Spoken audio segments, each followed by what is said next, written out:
Hi there, this is Ranjit. I hope you guys are doing great. Let's do a Q&A session because I was getting a lot of questions and I asked you guys and I got these questions via Twitter. So let's handle them. And guys, many of you were also asking me about the Xiaomi Mi 8 and the Mi 8 SE edition.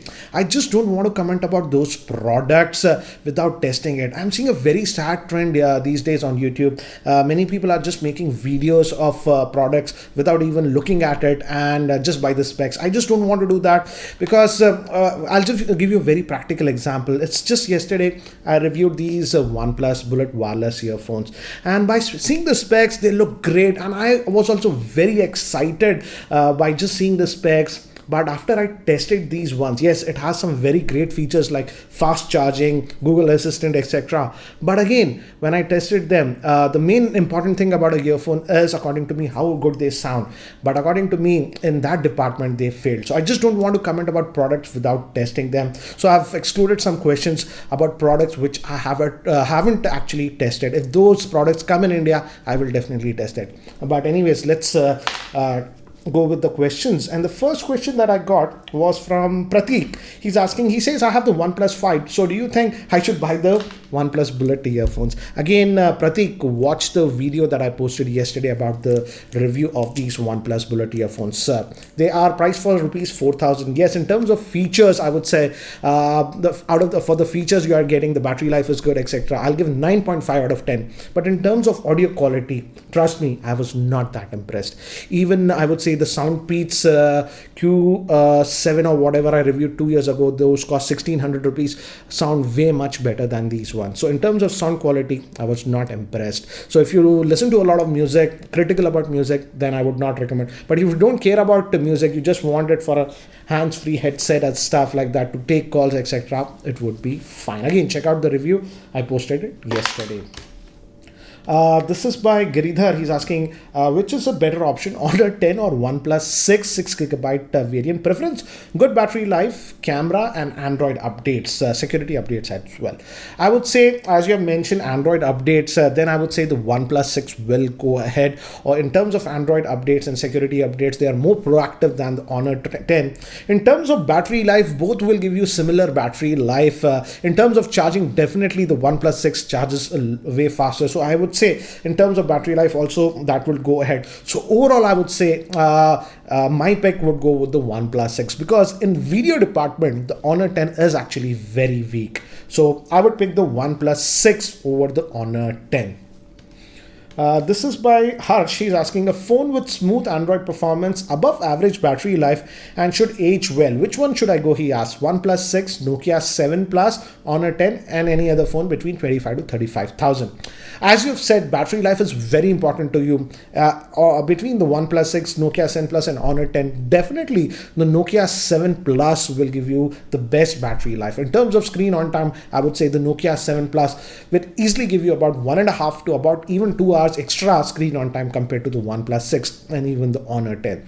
And also in terms of what you say updates, as the Nokia 7 Plus is Android 1 device, it will get the updates quicker. Second in terms of update will be the OnePlus 6, and last would be the Honor 10. So also, as considering the price point of the Nokia 7 Plus is closer to 25,000. So if you're on a tight budget, then definitely the Nokia 7 Plus makes a lot of sense. Yes, but if you're comfortable with a budget of 35,000, I would personally go with the OnePlus 6. But yeah, battery life, the Nokia 7 would be better.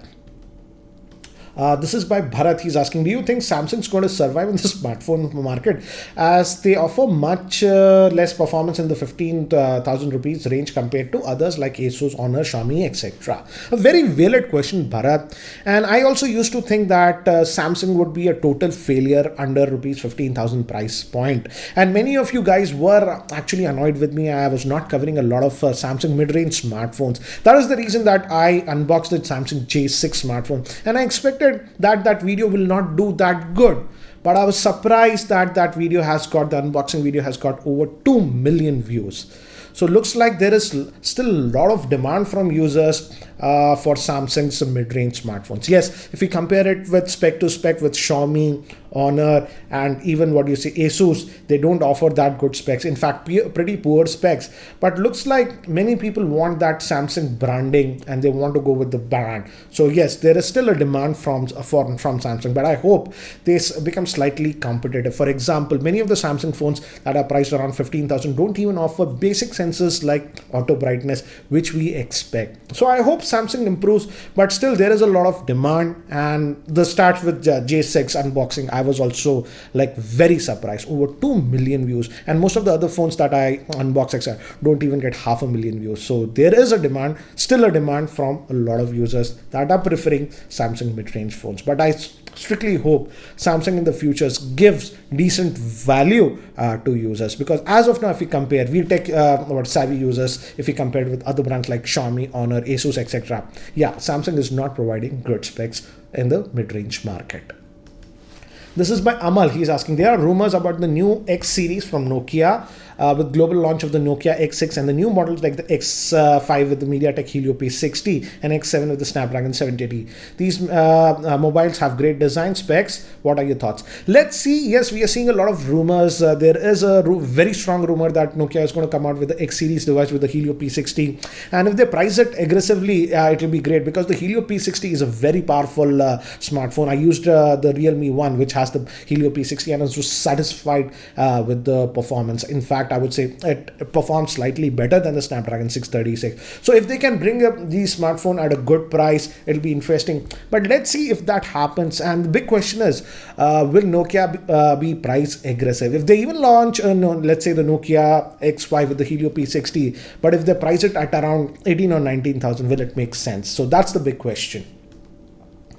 This is by Vineet. Do you think we can develop AI like Jarvis from Iron Man in our tech industry? Is it possible? If yes, which company do you think can do that?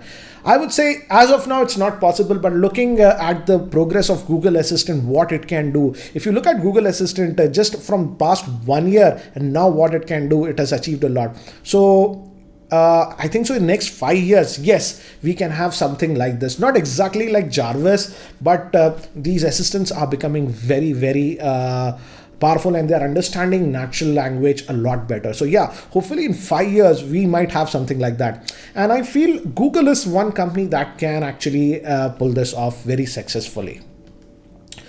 This is by Shukla. He's asking, when will I get the update to solve the RAM management issues on the Realme One?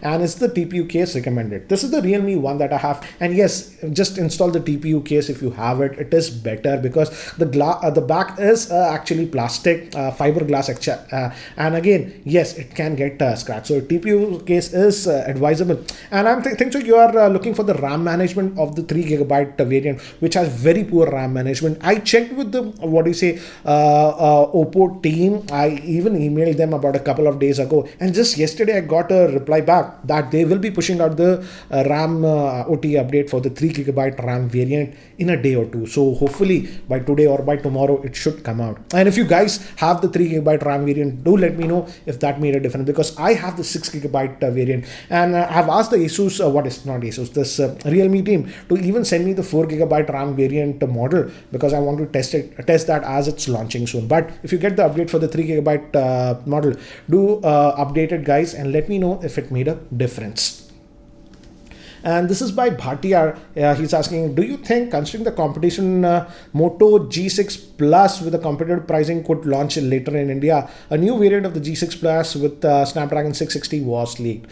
I don't know if they will launch that or not, but even if they launch that, the pricing won't be competitive, because if you see the pricing of the Moto G6 that comes with the Snapdragon 450 SoC, the base variant is for 14,000 and the good variant that you should buy is for 16,000. So even if they launch this, I don't know if they'll launch it in India, the pricing will be above 20,000. And if that's the case, if that's priced at about 20 to 23,000, will you buy it or not is the big question. This year, again, I would say Motorola has totally bundled up their strategy in India, and looks like they don't want to compete on price and compete, so they are just pricing their products at a premium like what Nokia is doing. Let's see what Nokia this Moto does. This is by Raja. He's asking why Xiaomi is launching a lot of phones in the same price category. Redmi Y2, Redmi Note 5 are the same, but Y2 has a better camera, and lower priced Xiaomi is confusing every user. So yeah, I'm also confused. If you have watched, I've taken up this point actually in I made a video with Amit Bhavani on my Hindi channel, and I took this point. For example, currently I am actually testing this is the Redmi Y2 smartphone that I'm testing, and I was also very confused when I started using this phone. Generally, with any Xiaomi phones at a particular price point, for example, if you take the case of the Redmi Note 4 last year, at the 10,000, 11,000 price point, it was the best option that you could get. But right now, the Xiaomi has launched so many devices, and most of their devices, except the Redmi Note 5 Pro, which is at 15,000, I can easily recommend that. Other smartphones, I can't recommend. For example, let's take the point of this Redmi Y2. Yes, the cameras have been improved compared to the Redmi Note 5, but again, in other aspects, it's a downgrade. So earlier with Xiaomi smartphones at a particular price point, they were the best options that you could get for that price point. Today, I simply can't say that, because if I recommend a product, they are but and ifs with that. I hope Xiaomi really changes their strategy in India, because now the competition has heated up. We have new players like Asus with the Zenfone Max Pro lineup, and even this Realme, which is giving actually better value for the price. So yes, things have changed for Xiaomi, but I hope they correct their action, because the way they are going right now, launching too many products, cannibalizing one product with their other, not having a clear pricing strategy, is going to hurt them in the long run. Anyways, let's move to the next one. This is by Gagan. He says he's looking for the Ultra HD 49-inch television. Which one would you prefer? Mostly watching sports or gaming on PlayStation? Personally, this is a nice question, because I'm going to upgrade in the next couple of weeks to a new television. I was using a Samsung regular 46-inch television, but now if I have that 4K gaming consoles like PS4 Pro, and I'll also be buying the Xbox One X. So wanted to go with the 4K television, a good one. I'm very happy with my Samsung television that I got about 4 years ago. It's working fine. I'm personally going with the QLED version of the Samsung television, because those are the best and have the lowest latency in terms of gaming, but they are pretty expensive. Just yesterday, there was an event by Samsung India, and they launched some new range of televisions in the budget lineup also. I'm not recalling it, and those have screen size around the 50-inch mark, and those are actually UHD televisions, so you can have a look at them.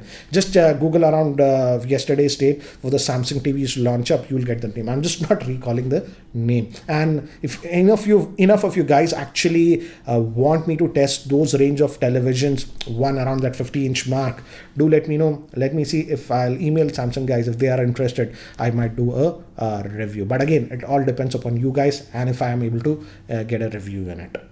Let's move to the next one. This is by Yogesh. He's asking, what are your thoughts on the Vivo NEX? Yeah, Vivo launched this new smartphone in China, almost bezel-less, 91%, doesn't have a notch, and in fact the camera actually pops out if you press a button, so it doesn't have the notch and stuff. And also it finally has that in-display fingerprint scanner, and it has USB Type-C port.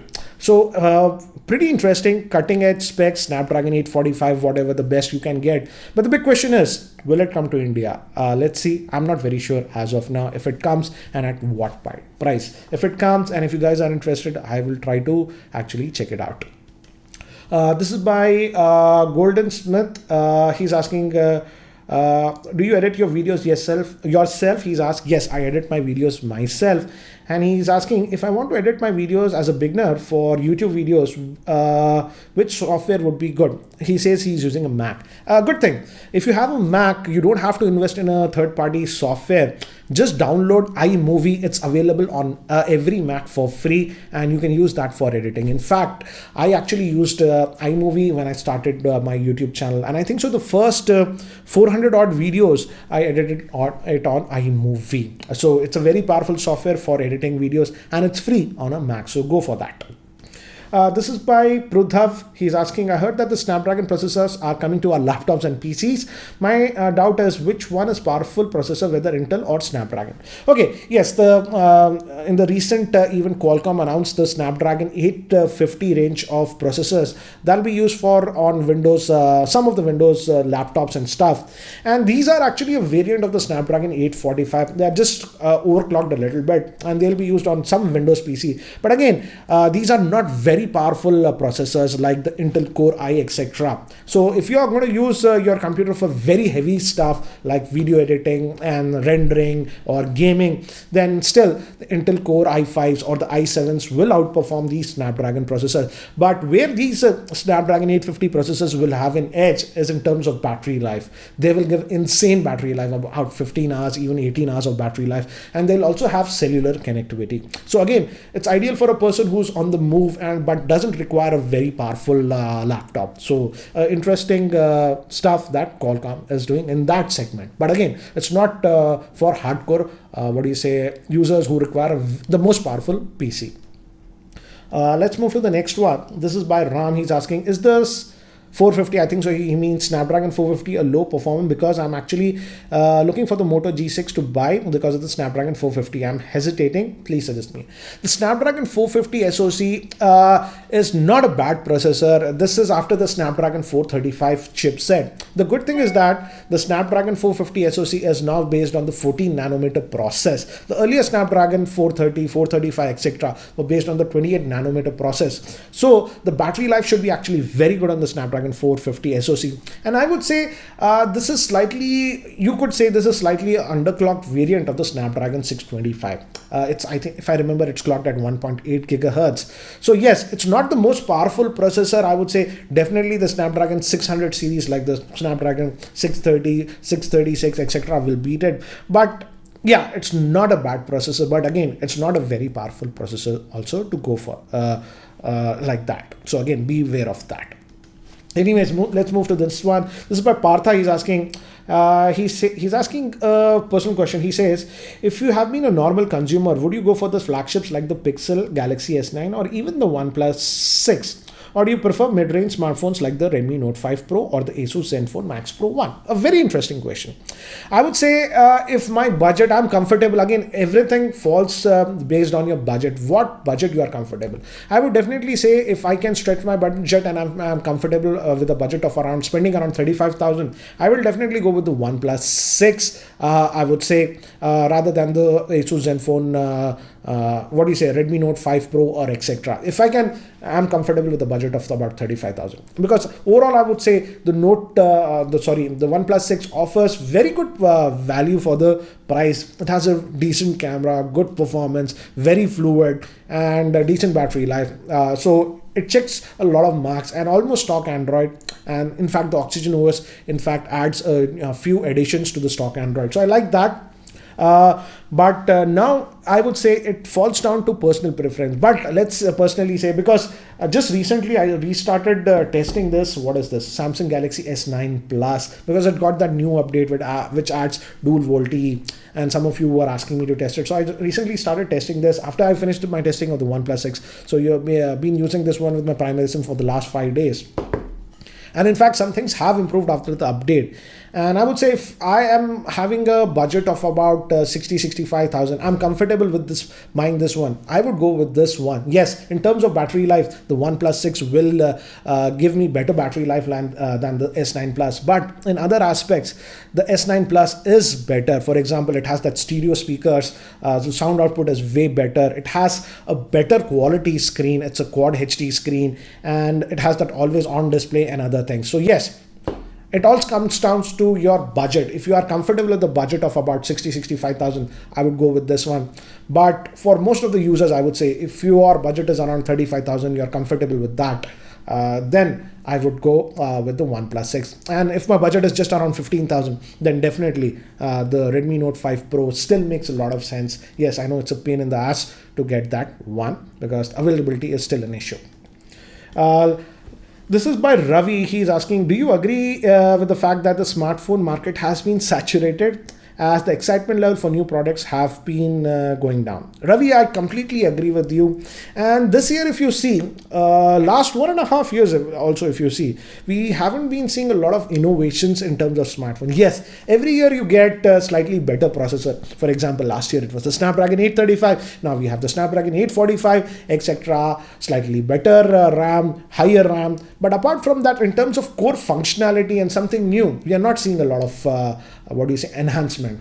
And I'm like flabbergasted that new companies like Vivo, Lenovo made a lot of fuss about it. What was false marketing, like bezel-less. But Vivo, at least with the NEX devices, got that almost bezel-less design, that in-display fingerprint scanner, the pop-up camera without the notch. They are able to do that and other stuff. So I'm very surprised that I thought new hardware innovations will come out from Apple and Samsung, but we are seeing some other companies like Vivo, etc., taking the next level risk to put in-display fingerprint scanner, almost bezel-less display. And guys, remember, in the smartphone market, it's very difficult to be the first because that company is taking a lot of risk, and other companies, I'm saddened that Apple, Samsung, etc. are just waiting and seeing if those products will be successful. They'll incorporate in their future products. So yeah, in that way, I would say we are reaching a saturation point, and maybe next year's product 2009, yeah, it might have the Snapdragon 855 or whatever. But in terms of core functionality, we are not getting a lot of new stuff. So this will be the last question, guys. This is by Vivek. He's asking, can I share my Amazon Prime subscription with my family members? Yes, technically you can do that. For example, I'll give you my practical example. We have an Amazon Prime subscription, and I have 3 Fire Sticks on 3 different TVs, and I'm using the same account and it works. And I even use it on my iPad Pro. And many times the 2 TVs are running simultaneously and it works. I don't know the hard limit what Amazon enforces, but 2 or 3 devices, it will work fine. So guys, these were the common questions that I was getting for this tech Q&A session. And guys, if you are still not subscribed to my YouTube channel, hit that subscribe button. Thanks for watching. This is Ranjit, and I hope to see you in my next video. Take care, guys.